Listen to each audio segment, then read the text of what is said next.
Welcome to Amazing World Channel. Boris Johnson appeared to raise the white flag last night in his bid to row with Theresa May over the course Britain should take as it quits the EU.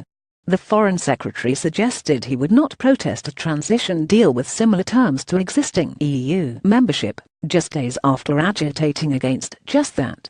It is the latest development in the long-running saga between Mr. Johnson and the Prime Minister, which has left her authority severely undermined and angered many fellow Tories. Just last week Mr. Johnson laid out a set of so-called red lines for the transition period and highlighted Mrs. May's plan for the UK to operate under existing rules. But last night he insisted the cabinet was united behind the speech the Prime Minister made in Florence laying out her hopes for a transitional deal.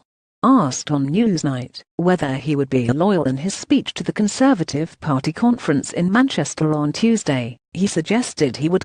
Contrary to some of the stuff that I notice has been knocking around in the media, you have a cabinet that is totally united behind every comma, every full stop, every syllable of the Prime Minister's excellent Florence speech, he said. That's the agenda that we're going to deliver, and we're going to deliver a great Brexit for this country. Mr. Johnson has angered colleagues by repeatedly challenging Mrs. May in what has increasingly been identified as a pitch for the Tory leadership.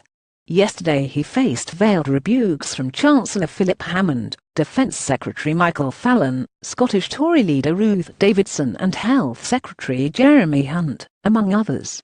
Referring to the Brexit row, a senior minister told The Times Boris is almost alone on this.